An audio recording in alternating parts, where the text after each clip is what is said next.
हम लोग हिस्ट्री के कंप्लीशन पर आ गए थे। हिस्ट्री में कुछ टॉपिक हमारे रह गए थे। तो एक तो सूर्यवंश था जो हमारा रह गया था। चलिए पहले थोड़ा सा इसको समझा दूं ताकि फिर आपको किताबी भाषा समझने में दिक्कत ना आए।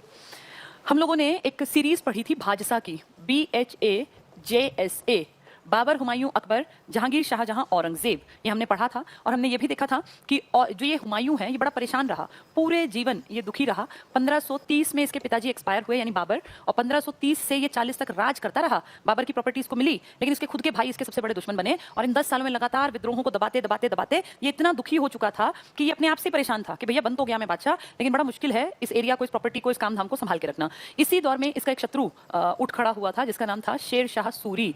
ये शेर शाह सूरी, असली में इसका नाम शेरशाह सूरी नहीं था, इसको ये बहार खान लोहानी नाम के एक बड़े उस टाइम में कोई एरिया के हेड थे, उन्होंने ये उपाधि दी। कुछ लोग ये भी कहते हैं कि बचपन में इन्होंने एक शेर को मार दिया था इसलिए इनका नाम शेरशाह पड़ गया था। तो शेरशाह सूरी ये बहार खान लोहानी, पूछ लें अगर किसने दी उपाधि तो बहार खान लोहानी इन्होंने दी थी ये उपाधि। ठीक है, चलिए शेरशाह सूरी किसका दुश्मन बन गया? हुमायूं का। वैसे तो हुमायूं ने ना खुद इसको ललकारा था, ये आराम से अपने बिहार के आसपास के इलाके में राज करके बढ़िया टाइम काट रहा था, पर हुमायूं ने इसके ऊपर अटैक कर दिया और इसके एरिया शेरशाह सूरी के बाहर जो था, मान लीजिए इसका महल था, इसके बाहर फौज की तैनाती करके रखी। भाई एक आदमी कितने दिन अंदर बैठा रहेगा, फाइनली बाहर आएगा। बाहर आया, लड़ा, तो उस लड़ाई में शेरशाह सूरी जीत गया। जीत गया तो बहुत अच्छी बात है। किसी तरह जान बचा के भागा था उस टाइम हुमायूं। और हुमायूं की कहानी मैंने आपको सुनाई थी कि कैसे पानी में कूद गया था घोड़े समेत, फिर एक भिश्ती ने जान बचाई तो बोला कि भाई अगर मैं ऐसे बहुत बड़ा बादशाह हूँ और मैं तुझे आधे दिन का राजा बनाऊंगा, याद होगा ना वो। फिर उसने चमड़े के सिक्के चलाए थे, तो वो हुमायूं की कहानी थी। एक साल बाद ये हुमायूं माना नहीं, 1939 में इसने, ये 19 कह रही हूँ, 1539 में इसने एक बार अटैक किया। फिर 1540 में फिर आ गया कि भैया इतना छोटा सा राजा और ये बनता क्या अपने आपको, मैं इतना बड़ा बादशाह हूँ, मैं इसको देख लूंगा। दोबारा फिर आया, लेकिन दोबारा फिर से छोटे से एरिया के प्रांत के हेड शेरशाह सूरी ने इसको बुरी तरह हराया और ऐसा हराया कि अब इसका यहाँ टिकना मुश्किल हो गया। अब इसको दिल्ली छोड़ के भागना पड़ा। और वो शरण, वो कहानियां याद करो जो मैंने बताया था, इसकी पत्नी थी जो कि प्रेग्नेंट थी उस टाइम, और कैसे ये पूरे उसमें डेजर्ट एरिया में नंगे पैर चलना पड़ा क्योंकि इसकी पत्नी का घोड़ा मर गया। और कोई भी आदमी जो इसके साथ चले थे वो सब इसकी बराबरी टाइप के थे, बाकी तो जाएंगे नहीं, नौकर वोकर कोई खास थे नहीं, क्योंकि यहाँ से सर छिपा के भागा था ना, नहीं तो ये शेरशाह मार डालता इसको। फिर इसने दुखी होकर कि कोई भी मेरी पत्नी को घोड़ा नहीं दे रहा और मैं कैसे यहाँ से वहां तक मेरी पत्नी चलेगी, अपने घोड़े से उतरा और उस पर तब उसकी पत्नी बैठी। मतलब एक राजा की क्या दुर्गत हो सकती है, वो हुमायूं की हुई थी, इतना बुरा हाल। तो हुमायूं का दुश्मन कौन था? शेरशाह। शेरशाह सूरी यहाँ आराम से राजा बन के बैठ गया क्योंकि यहाँ से हुमायूं भाग गया। 1540 में इसने राजगद्दी संभाली लेकिन लंबा नहीं टिका। 45 में एक दिन ये अपनी ही गलती से मारा गया। अगर ये नहीं मारा जाता हो सकता है भाजसा का फॉर्मूला ही ना बनता और बाबर हुमायूं के बाद शेरशाह भारत का बड़ा शहंशाह बनता। लेकिन उससे पहले किस्मत ने इसका साथ नहीं दिया, या कह लो इसकी भी कहीं ना कहीं नेग्लिजेंस थी।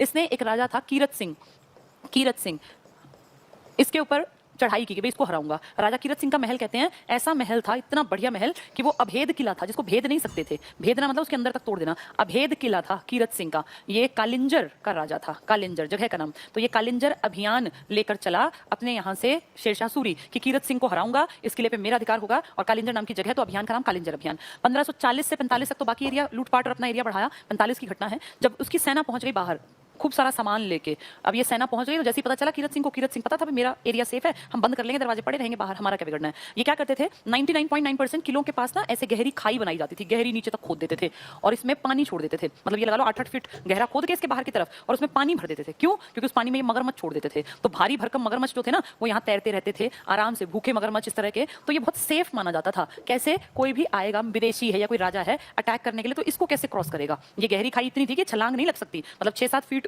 चौड़ी और 6-7 फीट से भी ज्यादा गहरी, और उसमें बड़े बड़े मगरमच्छ हैं। तो कैसे कूदेगी सेना? अब सेना कूदेगी नहीं तो फिर इस गेट को तोड़ेंगे कैसे? ज्यादातर राजा जो समझदार थे वो ऐसी सेफ्टी रखते थे। तो इस किले की दीवारें भी भारी भरकम और फिर दूसरी सिक्योरिटी है। आप आज ऐसा देख सकते हो दिल्ली के लाल किले में जाके, लाल किले में अगर आपको जाने का मौका मिले तो लाल किले की दीवार और जो रोड है जिस पे आप चलोगे ना, आप देखना उसके बीच में गहरी सी खाई मिलेगी। वो खाई आज सूखी पड़ी है लेकिन राजाओं के टाइम में उसको भर के उसमें मगरमच्छ छोड़े जाते थे ताकि कोई भी किले पे अटैक ना कर सके। तो किला सेफ होता था। जैसे यहाँ पे रोजमर्रा में तो कोई फट्टा सा लगा लेते थे आने जाने के लिए, जैसे ही पता चलता अटैक होने वाला, फट्टे को उठा के अंदर और अपने दरवाजे को बंद, चारों तरफ से बंद है, आओ कहाँ अटैक करोगे। अब सोचो कहीं भी आने का रास्ता नहीं है, दूर से चलाते रहो तीर और ये सब, क्या बिगड़ना है। और अगर ज्यादा कोशिश करेंगे कुछ करके, मान लो 2-4 यहाँ चढ़ने की कोशिश करेंगे दीवार पे, तो इन किले की दीवारों पे ऊपर ऐसी टेढ़ी सी ना नालियां बनी होती थी। ऐसा बताते थे कि वहां पे बड़े बड़े कढ़ाव भर के तेल उबालते रहते थे जब अटैक होते थे। और जैसे ही कोई दीवार पे चढ़ने को दिखे, मान लो कुछ किसी ने मान लो ऐसे कोई रस्सी वस्सी फेंक दी, उस पर लटक के आ गया पानी पे से, तो ऊपर से गर्म तेल ऐसा गिरेगा कि आदमी मर जाएगा। यानी कोई आसान मजाक नहीं था ऐसे ऊपर चढ़ जाना किसी किले पर। तो ये किले बहुत सेफ थे। कालिंजर अभियान में 6-8 महीने हो गए।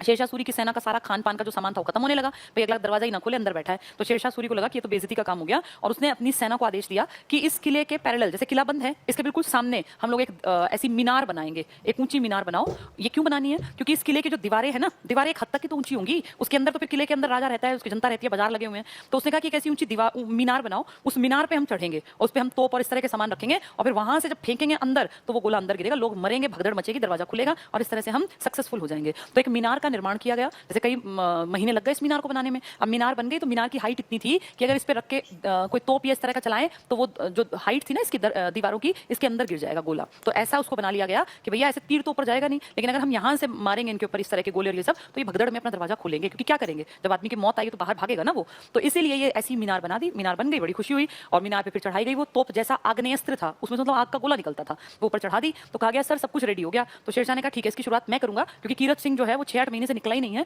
और हमारी जो सेना है इसका जो मनोबल है ये टूट गया, तो मुझे स्टेप लेना पड़ेगा। अपने आप चढ़ के गया ऊपर गया और वो आग्नेयास्त्र इसने कभी चलाया नहीं था, नई चीज थी इसके लिए। राजा जैसे अस्त्र वस्त्र राजा नहीं चलाते ना, वो तो हाथियों पे बैठ के इंस्ट्रक्शंस देते हैं। राजा तो अंत में लड़ते हैं, राजा की सेना लड़ती है पहले, राजा का नंबर लास्ट आता है। तो राजा जो है अपना आराम से बैठा रहा करता था। अब उसने कहा मैं चलाऊंगा, चढ़ गया मीनार पे, वो आग्नेयास्त्र में गोला भरवा दिया। अब गोला भरवा के और पता नहीं कैसे वो टेढ़ी मेढ़ी घुमाई, वो अपने ही ऊपर फट गई, अपने ही ऊपर वो गोला गिर गया। आग का गोला था तो वहां इसके जो पूरा शरीर था ये जल गया, 90% से ज़्यादा शरीर जल गया। तो फिर जैसे वो 10-12 सैनिक थे, उन्होंने कहा भैया तो हमारे राजा को चोट लग गई। तो जैसे आपस में भगदड़ सी मची, तो इसने कुछ नहीं हुआ, मैं बिल्कुल ठीक हूँ, मुझे बस नीचे उतार दो और तुम अपने अभियान को चलाते रहो और ये शाम से पहले ये किला मुझे चाहिए। तो अब जैसे अपने अपने मोर्चे पे बैठ गए सारे सैनिक, उसको 2-4 ले गए, नीचे एक टेंट सा लगा हुआ था वहाँ लेटा दिया। अब शाम हो गई, लगातार यहाँ से गोले गिरा रहे हैं, तो कभी राजा का महल उड़ा रहे हैं, कभी जनता को बाजार में दुखी कर रहे हैं लगातार। तो भगदड़ ऑब्वियसली मचेगी। ये भगदड़ मची, उस भगदड़ में जब ये दीवार टूटी तो इस किले के अंदर एंट्री हो गई इन लोगों की। और जब जैसे ये हुआ पॉसिबल कि भैया एंट्री हो गई, ये किला हमारा है अब, तो फिर जाके बताया गया कि शेरशाह को कि सर ये किला हमने जीत लिया, हमारा झंडा फहरा गया। तो कहते हैं लास्ट मोमेंट पे ये सुनते ही ये इतना खुश हुआ जैसे इसकी सांस बस इस लाइन के लिए अटकी हुई थी और फाइनली जाके इसने ये सुनने के बाद अंतिम सांस ली और वहीं इसकी डेथ हो गई। ये होता है राजा का जज्बा। सुबह से कितना दर्द सह रहा होगा, आप खुद सोचो, एक उंगली जल जाती है तब भी दर्द होता है, इसका पूरा शरीर जल गया। इसको वैद्य की कोई चिंता नहीं कि मैं बचूंगा कि नहीं बचूंगा, बोला ये अभियान पूरा होना चाहिए। और ये सुन के फिर इसकी जान में जान आई। वैसे इसकी जान निकल गई, लेकिन फिर भी इसको लगा कि बस अब मैंने अपने जीवन का लक्ष्य पा लिया और इस तरह से कालिंजर अभियान में शेरशाह सूरी की मृत्यु हो गई। कहने को इसका वंश और 10 साल चला, लेकिन शेरशाह जैसा जज्बा किसी में नहीं था, इसलिए शेरशाह सूरी के साथ लगभग मान लीजिए कि एक ताकतवर वंश का अंत माना जाता है। कहने को 10 साल खिंच गया, लेकिन सूर वंश का एक ही सूरमा था जिसका नाम था शेरशाह सूरी। इसका मकबरा सासाराम में है, बिहार में। सासाराम बिहार में किसका मकबरा है? शेरशाह सूरी का। ये कई बार एग्जाम में आ जाता है। तो वही सूर वंश हम लोग पढ़ रहे हैं शेरशाह सूरी के बारे में। चलो अब पढ़ते हैं सूर वंश को किताबी भाषा से। ये हुमायूं के बाद का टॉपिक है, हुमायूं के पैरेलल में। सूरवंश, सूरी से सूरवंश बन गया। सूरवंश का संस्थापक अफगान वंश का था ये। आप जानते हो ना इंडिया में जो ये आए थे पठान थे ये लोग, क्या नाम था इसका?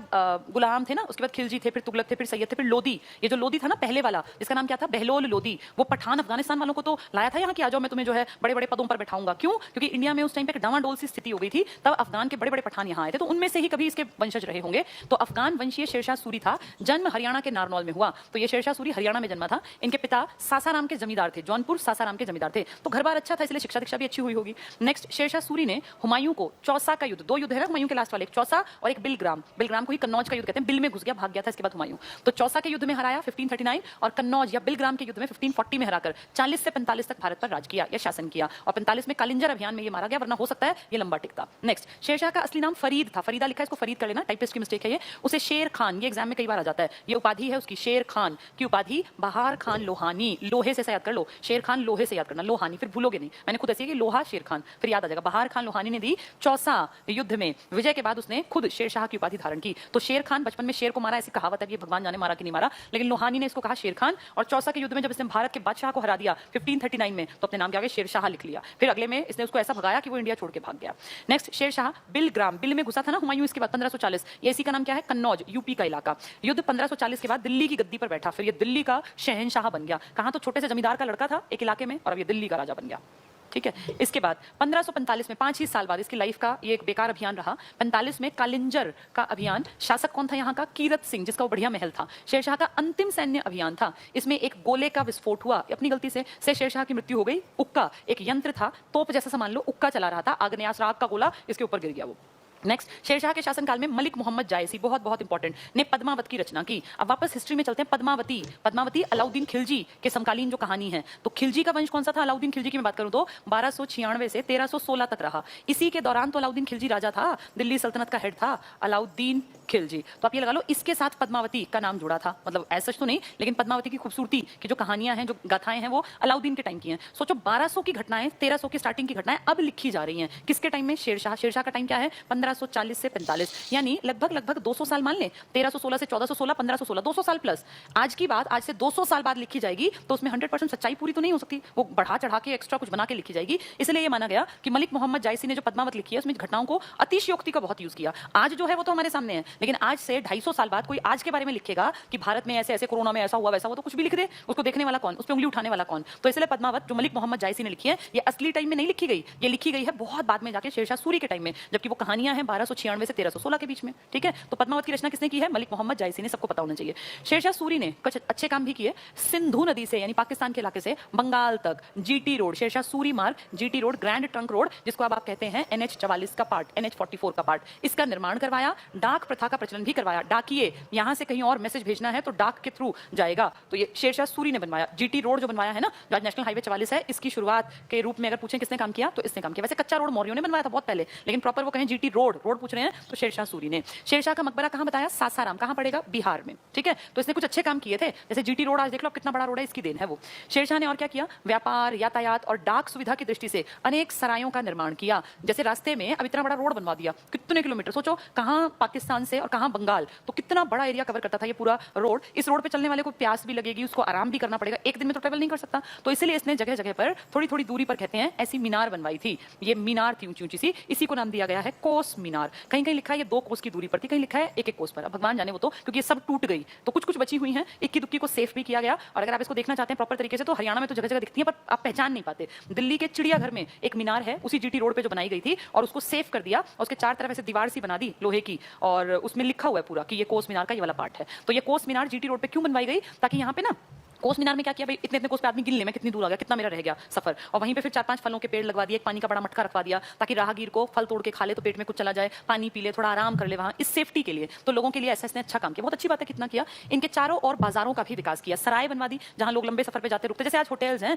मॉल्स हैं, तो वहां बाजार भी हैं, वहां आप कोई रूम लेकर रह भी सकते हैं एक रात के लिए, आप अच्छा खाना भी खा सकते हैं। तो इस तरह की सुविधाएं इसने करवा दी जीटी रोड पे। भूमि को नापने में इसने सिकंदरी गज का, गज-ए-सिकंदरी, जो किसने बनाया था? गज-ए-सिकंदरी। तो नाम में देख लो ना, ये सिकंदर शाह लोदी ने बनाया था। सिकंदर लोदी वही है जिसने आगरा शहर बसाया था 1504 में, तो वो इनसे पहले की तो घटनाएं हैं। तो वही गजे सिकंदरी भूमि मापने के लिए, आप आज भी कहते हो कितने गज जमीन है, जो गज यूज करते हो ना, वो सिकंदर की देन है। तो सिकंदरी गज का प्रयोग किया जाता था। तो गजे सिकंदरी इसके टाइम तक, इसने कोई शेरशाह अपने नाम पे नहीं बनाया, गजे सिकंदरी चलता रहा, और गजे सिकंदरी अकबर के टाइम तक यूज हुआ है। तो सोचो कितना बड़ा मापने का वो था।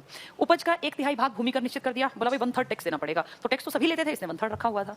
उसने यमुना नदी के किनारे पर एक नदी की स्थापना की, नदी की जगह ये होना चाहिए था, एक महल की स्थापना की, और पुराने किले में किला कुन्हा मस्जिद का निर्माण करवाया। रोहतासगढ़ का किला भी बनवाया। तो छोटे छोटे कहीं पे किले, कहीं पे मस्जिद इसने बनवा दी। वो तो हर राजा करवाता है। मुस्लिम था तो अपनी मस्जिद बनवाई, किला कुहना, पुराने किले में किला कुहना मस्जिद। इस पुराने किले में तो वो सीढ़ियों से लुढ़क के गिरा था कौन? हुमायूं। तो पुराना किला जो है ना, ये लाल किले के बिल्कुल साइड में है, एक ही दीवार है दोनों के बीच में। इस पुराने किले में ही था अष्टमंडल, शेर मंडल भी उसी का नाम था, शेरशाह सूरी की लाइब्रेरी, जहां पे ये ये था ना, क्या नाम है इसका, हुमायूं। ये गया था किताब पढ़ते पढ़ते, एकदम से अजान आई, तो अपने जो कपड़े पहने थे लंबे लंबे, उनमें बैठने लगा, तो उनमें बैठते पैर उलझ गया, और वो सीढ़ियों के टर्न पे था, तुरंत गिरा, माथे में सीढ़ी लग गई, और 2-4 दिन बाद एक्सपायर हो गया। वही इलाका है ये पुराना किला। तो यहाँ इसने किला कुन्हा मस्जिद का भी निर्माण किया था। तो शेरशाह तो मर गया था 45 में, उसके 11 साल बाद एंट्री हुई थी शेरशाह से, जो डर के भाग गया था हुमायूं की। तो हुमायूं को जो है वो रास नहीं आया शेरशाह का बनाया हुआ इलाका, और वहां हुमायूं भी मरा। ठीक है, तो ये वही है पुराना किला, किला कुन्हा मस्जिद है यहाँ पर। किसने बनवाई? शेरशाह ने। शेरशाह ने 1541 में पाटलिपुत्र को पटना के नाम से पुनः स्थापित किया। ये पाटलिपुत्र आज का नहीं है, पाटलिपुत्र कभी उदयन नाम के राजा ने बहुत शुरू में बनवाया था, बसाया था।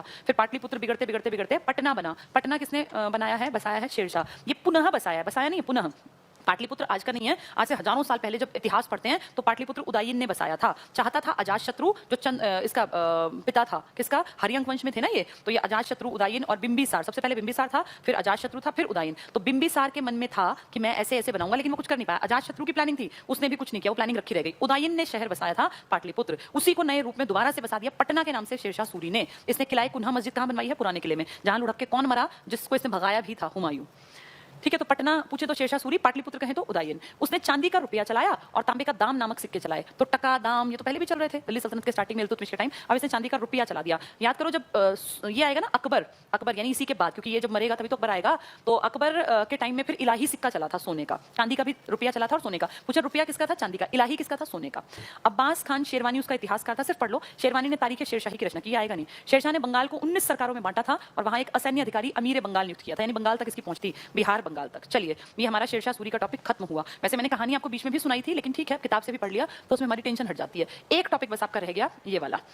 इनमें से इक्की दुक्की बार क्वेश्चन आते हैं, पढ़ने पड़ते हैं। धार्मिक आंदोलन, एक आंदोलन हम पढ़ के आए थे, थियोसॉफिकल सोसाइटी, आर्य समाज, ब्रह्म समाज, प्रार्थना समाज, याद होगा ना? उस टाइम पे रहनुमाई मजदायन सभा और अलीगढ़ मुस्लिम यूनिवर्सिटी, बनारस हिंदू विश्वविद्यालय, वो थे आधुनिक भारत के। लेकिन मध्यकाल में भी चीजें हुई। मध्यकाल में भी कबीर, रैदास, धन्ना, जाट, रैदास जो चमार जाति को अपने आप को कहते थे कि मैं चमार जाति का हूं, और उसमें प्राउड फील करते थे कि इसमें बुराई नहीं है, ये जात पात इंसान ने बनाई है, भगवान ने नहीं। तो इस तरह से बीच के टाइम में भी बहुत सारे धार्मिक आंदोलन हुए। उन धार्मिक आंदोलनों में, क्योंकि ये बीच का दौर था, तो हिंदू आंदोलन भी है और मुस्लिम आंदोलन भी है। जो हिंदू है ना, वो अपने जो बड़े बड़े समझदार टाइप के लोग थे, इनको संत महात्मा कहा करते थे। आज भी लोग यूज करते हैं, वो अलग है कि वैसे संत रहे नहीं। और जो मुस्लिम कम्युनिटी थी, ये सूफी संप्रदाय को आगे बढ़ाती थी। आपने मोइनुद्दीन चिश्ती का नाम सुना होगा, विदेशियों के साथ आए, फिर यहाँ के लोगों को अच्छी अच्छी बातें बताई। और अजमेर के आसपास चिश्ती संप्रदाय आज भी बहुतायत में आप देखेंगे लोग चादर चढ़ाते हैं, बहुत मानते हैं। ऐसी सुहार वर्दी है। फिर ये हिंदुओं की तरफ अगर चलें तो कबीर हुए, रैदास हुए, रसखान हुए, मीरा हुई, इन सब लोगों ने लोगों को भक्ति का मार्ग दिखाया कि गलत काम छोड़ दो और भक्ति के मार्ग पे आ जाओ। फिर भक्ति की भी धाराएं बनी। कोई कहता है निर्गुण भक्ति करो, कि भगवान को ऐसे किसी की सूंड तुम लगा देते हो, किसी को तुम त्रिशूल में दिखाते हो, ये मत दिखाओ, किसी की तुम पूंछ लगाते हो। निर्गुण भक्ति करो, मानवता के लिए काम करो। किसी ने कहा नहीं, सगुण भक्ति है, क्योंकि सगुण से एक ताकत मिलती है, सोचने विचारने की एक लाइन पकड़ पाता है आदमी। तो अपनी अपनी विचारधाराएं हैं, आगे आगे बढ़ती गई।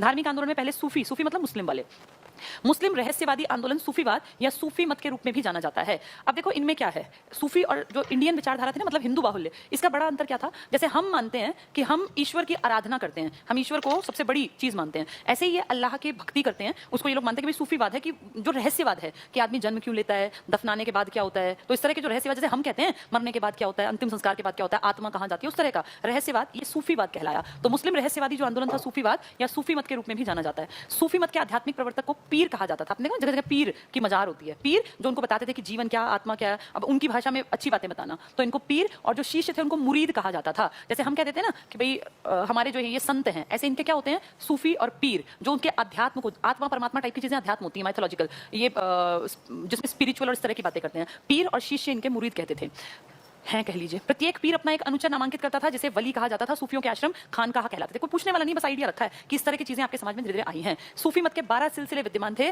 जिनमें भारत में थे चिश्ती संप्रदाय, नक्शबंदी, सुहरावर्दी, फिरदौसी, कादिरी। जैसे आपके है ना, हम कहते हैं रसखान, कबीर और रैदास है, मीरा है, रामानंद है, रामानुजाचार्य है, शंकराचार्य है, ऐसे इनके हैं। ये आदमियों के नाम हैं, इन्होंने जो जो चलाया वो फेमस हो गया। तो चिश्ती एक आदमी थे, नक्शबंदी, सुहारवर्दी, सुहरावर्दी, फिरदौसी, कादिरी आदि, ये आदमियों की सोच थी। अब चिश्ती कौन थे? अजमेर के आसपास जो मोइनुद्दीन चिश्ती, आज भी लोग वहां दरगाह पे चादर चढ़ा के आते हैं। तो 1192 में एक आदमी आया था, मोहम्मद गौरी, हमें याद है ना, ये मोहम्मद गौरी, जिसने देखो दगाबाजी करके जयचंद को अपनी तरफ कर लिया था और फिर हमारे पृथ्वीराज चौहान को हरा दिया, उसके साथ आए थे। गौरी के साथ ख्वाजा मोइनुद्दीन चिश्ती भारत आए। तब अटैकर एक दिन के लिए नहीं आते थे, ये महीनों महीनों सालों सालों यहीं पड़े रहते थे। इनके साथ फिर कोई ड्राइंग करने वाले, कोई पेंटिंग करने वाले, कोई अच्छी बातें जानने वाले, तो ढेरों लोग आते। अब ये चले जाते, लेकिन उनमें से कुछ यहीं रुक जाते। तो ऐसे ये चिश्ती हैं। ख्वाजा मोइनुद्दीन चिश्ती भारत आए, इन्होंने यहाँ चिश्ती परंपरा की शुरुआत की। चिश्ती परंपरा का मुख्य केंद्र कहाँ रहा? अजमेर। तो मुख्य केंद्र अगर पूछेंगे तो अजमेर था। मोइनुद्दीन चिश्ती आए, किसके साथ आए? गौरी के साथ। वो तो आया, यहाँ लूटा पैसा और चला गया, फिर दोबारा आया लड़ने के लिए, फिर यहाँ लूटा, यहाँ बसना था, लेकिन फिर भी उसको टाइम लगा। इन्होंने क्या किया? अजमेर के आसपास रहने लग गए। मोइनुद्दीन चिश्ती के शिष्य ख्वाजा कुतुबुद्दीन बख्तियार काकी, ये कौन है कुतुबुद्दीन बख्तियार काकी?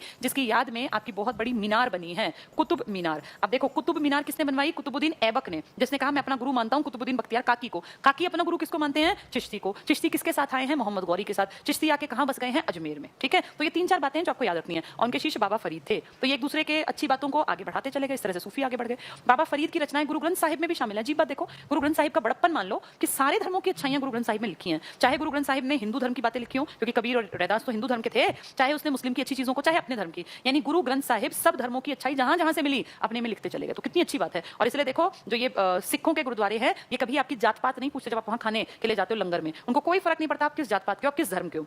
उनके लिए सब बराबर हैं और अमीर हो या गरीब वो लंगर में नीचे बैठ के खाएगा, ये सबके नियम है ना। तो ये देखो यहाँ दिखता है कि इनकी कितनी बड़ी बात है कि सब धर्मों की अच्छाई को, चाहे वो मुसलमानों से सीखा, अच्छा वो इसमें लिख लिया। बाबा फरीद, ये बाबा फरीद कौन है? ये रहे बाबा फरीद, कुतुबुद्दीन ऐबक, और यहीं पे ये चिश्ती वाले जो अजमेर में हैं। तो इनकी बातें गुरु ग्रंथ साहिब में भी हैं, जो अच्छी बातें हैं। नेक्स्ट अमीर खुसरो, याद है ये तोता हिंद, 7 सुल्तानों का काल देखा, बलबन के बेटे के दरबार में था, फिर वो मर गया कैसे, उसके ऊपर मंगोल अटैक हुआ, फिर उसके बाद ये इसने गुलाम इसने वंश देखा, इसने खिलजी वंश देखा, फिर तुगलक वंश देखा, 7 सुल्तानों का काल देख के गया अमीर खुसरो। तोताए हिंद इसी का नाम है, और इसने खड़ी बोली का पहला प्रयोग किया। और बरनी इस सूफी सिलसिले के अनुयायी थे, तो वो मन से जिसकी पूजा करते थे, जिस बात को मानते थे, वो सूफी थे, सूफी सिलसिले के, ठीक है, चिश्ती वाले के। सुहरावर्दी या सुहारवर्दी, इसके संस्थापक सिर्फ पढ़ना है, शिहाबुद्दीन सुहरावर्दी और हमीदुद्दीन नागौरी थे, कोई नहीं पूछने वाला। ये संप्रदाय सिंध, पंजाब, मुल्तान तक सीमित था। बहाउद्दीन सुहारवर्दी का मुख्यालय मुल्तान था। सिर्फ एक आइडिया ले लो कि ऐसी कोई सोच विचारधारा। भारत में इसका संस्थापक बहाउद्दीन जकारिया था। सुहारवर्दी संप्रदायों के संतों ने राजकीय संरक्षण को स्वीकार किया, तो राजाओं के पास ही रहने लग गए, फिर किताबें लिखने लग गए, ऐसे बढ़ते चले गए। सुहरावर्दी धर्म संघ के अन्य मुख्य संत थे, जलालुद्दीन, तबरीजी, सैयद सुर्खजोश, बुरहान आदि। आज तक कभी इनका नाम ना पूछा ना आएगा।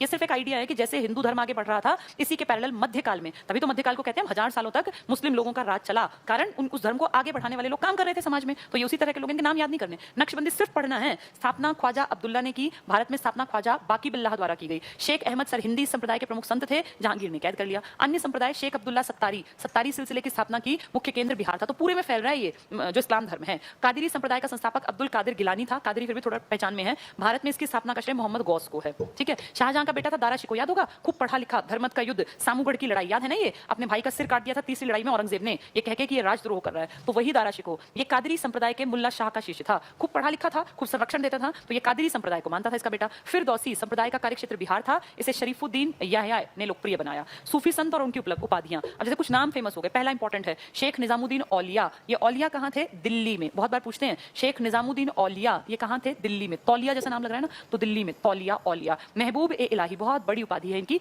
महबूब ए इलाही, इंपॉर्टेंट है, वेरी इंपॉर्टेंट में पहला नाम। दूसरा तीसरा कोई नहीं पूछेगा। सैयद मोहम्मद गेसुदराज ये नहीं पूछेंगे, शेख अहमद, और इतने पूछेंगे तो तुम्हें याद नहीं आने। ये इंपॉर्टेंट है, औलिया दिल्ली में। अजमेर में चिश्ती थे, औलिया थे दिल्ली में। और याद करो, इस निजामुद्दीन औलिया से ही तो चिढ़ता था वो, कौन? जो ये तुगलकों का पहला था, गयासुद्दीन तुगलक। याद है, दिल्ली अभी दूर है, अपना किला बनवा रहा था, वहां से लेबर को पकड़ के ले गए थे ये अपना गयासुद्दीन जी, उन्होंने फिर बावली बनवाई थी, और फिर उन्होंने कहा था लेबर ने कि जी आपने हमें मरवा दिया, कल वो आ जाएगा गयासुद्दीन, हमें बहुत मारेगा। तो उन्होंने कहा था कहां पहुंच गया? तो बताया कि बस दिल्ली की बाउंड्री पे बाहर है, आज ठहरेगा वहां। और ऐसा ठहरा, लकड़ी से बनाया महल, कि रात में वो ढह गया और उसमें दबके वो मर गया। तब ये कहावत सिद्ध हुई कि दिल्ली अभी दूर है। आपका काम कितना ही बनते बनते दिखता हो गया, लेकिन जब तक काम हो ना जाए ना, तब तक ये मानो दिल्ली अभी दूर है। यानी हर काम को ये मत सोचो कि बस दिख रहा है तो हो गया, कई बार लास्ट मोमेंट पे बात पलट जाती है, ठीक है। तो ये ध्यान रखना, औलिया दिल्ली में थे और चिश्ती अजमेर में, गलत मत कराना। औलिया तौलिया दिल्ली से याद कर लो, ठीक है। सूफी मत और उनके प्रवर्तक, ये भी बस एक दो इंपॉर्टेंट है। जैसे पहला इंपॉर्टेंट है चिश्ती, ये पूछेंगे चिश्ती, ये मोइनुद्दीन चिश्ती किसके साथ आए थे? ये गौरी के साथ 1191 में। और मोइनुद्दीन चिश्ती कहाँ एक्टिव थे? अजमेर के पास। आज भी यहाँ इनकी दरगाह है, चिश्ती अजमेर शरीफ में ना इनकी दरगाह है, लोग अभी भी चादर चढ़ा के आते हैं। तो चिश्ती संप्रदाय पूछा तो अजमेर हेडक्वार्टर याद रखना, और अगर पूछे तौलिया औलिया तो निजामुद्दीन औलिया स्टेशन भी तो है, निजामुद्दीन औलिया स्टेशन, तो वो दिल्ली में टिक कर देना, ठीक है। ये दो बहुत इंपॉर्टेंट है, बाकी ऐसे ढेर हैं तो कितने याद करोगे। सुहरावर्दी, शिहाबुद्दीन की, नक्शबंदी, अब्दुल्ला की, बाकी बिल्लाह की, कादरी कादिर गिलानी की, सत्तारी, ऐसे अब मैं तुम्हें कह दूं याद करो, मेरे लिए बहुत आसान है ये कहना, लेकिन मुझे पता है कि ये याद नहीं होंगे, और ना ही कोई तुक बनता कि मैं तुम्हें कह दूं कि तुम याद कर लेना, कहीं पेपर में आ जाए। जो चीज मैंने खुद नहीं की थी इतनी कि भाई ये तो इंपॉर्टेंट नहीं हो सकती। भक्ति आंदोलन, भक्ति आंदोलन यानी हिंदुओं की बात करेंगे अब। हमारा भक्ति आंदोलन तुम्हें ऐसा लगेगा कि उत्तर भारत की देन है, लेकिन मैं बता दूं कि भक्ति आंदोलन साउथ से स्टार्ट हुआ, और इसको ऊपर लेकर आए थे बहुत बाद में रामानंद, जिन जो शिष्य थे रामानुजाचार्य के, रामानंद के ढेर शिष्य थे, इनमें से ही थे धन्ना जाट, और जो ये मैंने बताया कि बड़े बड़े जो कोई अपने आप को खुश होता था कि मैं क्यों छुपाऊं अपनी जाति को। कबीर ने कहा मैं जुलाहा हूं तो मुझे कोई दिक्कत नहीं है, ऐसे रैदास ने कहा मैं चमार जाति का हूं तो मुझे कोई दिक्कत नहीं है, क्योंकि हम मानवता के रास्ते पर हैं और इससे कोई फर्क नहीं पड़ता कि हम किस जात पात के हैं। तो वही सब कुछ है। भक्ति आंदोलन का आरंभ दक्षिण भारत से हुआ, इसको टिक करेंगे बहुत लोग तो उत्तर भारत। भक्ति आंदोलन कहां से स्टार्ट हुआ है? दक्षिण भारत से, ये उत्तर में बाद में आया। शंकराचार्य, बहुत पुराने शंकराचार्य, अद्वैतवाद की प्रतिक्रिया में भक्ति संतों ने दार्शनिक विचारों का प्रतिपादन किया। ये अद्वैतवाद, द्वैतवाद, ये बहुत डिटेल में जानने की तुम्हें जरूरत नहीं है, ये सब एक तरह से मान लीजिए विचारधाराएं हैं। भगवान, आत्मा, परमात्मा, कर्म सिद्धांत, फिर ये भाग्य सिद्धांत, और इस तरह की जो बातें हैं ना, ये इस तरह की बातों को इन लोगों ने एक्सप्लेन किया कि क्यों होता है, किस चीज का क्या फर्क होता है। तो ये भक्ति आंदोलन भगवान भक्ति और इस समय लगा दिया। भक्ति आंदोलन के प्रचार का श्रेय 12 अलवार और 63 नयनार संतों को है। ये हिंदू धर्म के अलवार थे, विष्णु भगवान की भक्ति करने वाले, वैष्णव वाले 12, और 63 नयनार, 3 आंखें किसकी हैं? भगवान शिव की, त्रिनेत्र है ना वो, तो नयनार नयन से याद कर लो, ये शिव जी की भक्ति को आगे बढ़ाने वाले, और जो अलवार थे वो भगवान विष्णु की भक्ति को आगे बढ़ाने वाले। यानी वेद प्रतिष्ठापक, कहीं पे हम पढ़ के आए थे कि उसके सिक्के पे जो है विष्णु भगवान का वाहन गरुड़ मिला। यानी हिंदू धर्म में विष्णु की और शिव की इंपॉर्टेंस बहुत ज्यादा थी। आदि शिव के बारे में हमने पढ़ा। तो यहाँ साउथ में जो प्रचार करे ना भक्ति का, वो 12 तो वैष्णव संत हैं और 63 नयनार संतों को है। अलवार जो है वैष्णव और नयनार शैव संत थे। संत अपने धर्म की अच्छाई करेंगे, सूफी अपने धर्म की। तो हमने पढ़ा कैसे सूफी सुहारवर्दी और चिश्ती और औलिया और इस तरह से सब बढ़ा रहे थे। ऐसे हमारे यहाँ पे संतों ने सबसे पहले साउथ में काम किया। तो नयनार जिसने शिव की भक्ति की तरफ काम किया और अलवार जिसने विष्णु भगवान की भक्ति। तो 12 और 63। दक्षिण भारत से भक्ति आंदोलन को उत्तर भारत में कौन लाया, इसका श्रेय है रामानंद को। रामानंद एक बहुत बड़े आदमी है और इन्हीं के शिष्य हैं, इसको गुरु माना है धन्ना जाट ने। वो जानबूझ के लिखते हैं ताकि दिखाओ कि सब लोग सब जाति हैं इनके पीछे। धन्ना जाट है, रैदास चमार है और जुलाहा है, बहुत सारे लोग, हर जाति के लोगों ने इनको अपना गुरु माना रामानंद को। रामानंद ने किसको गुरु माना, रामानुजाचार्य को। तो सबसे पहले रामानुजाचार्य, फिर रामानंद, फिर ढेर, फिर आगे मीरा तक पूरी सीरीज चली गई। तो 12वीं सदी के प्रारंभ में है, यानी भक्ति आंदोलन स्टार्ट हुआ दक्षिण भारत में। नयनार संतों ने जो शिवजी के भक्त थे और अलवार जो कि विष्णु के भक्त थे। फिर दक्षिण से उत्तर लेकर आए रामानंद। ठीक है, ये पूछ लेंगे दक्षिण में हुआ फिर कौन ऊपर लाया, तो रामानंद 12वीं शताब्दी में। 12वीं मतलब 1100 कुछ ना, तो जहां 1192 में कौन आया था, वो चिश्ती। तो वो अपने धर्म को आगे बढ़ा रहे हैं, हिंदू वाले अपने धर्म को, दोनों धर्म पैरेलल चलेंगे। अब है रामानुजाचार्य जिसका शिष्य है रामानंद, जो उत्तर में लाएगा। रामानुजाचार्य का जन्म 1017 में पेरम्बुदूर में हुआ। इनका संप्रदाय श्री संप्रदाय कहलाता है।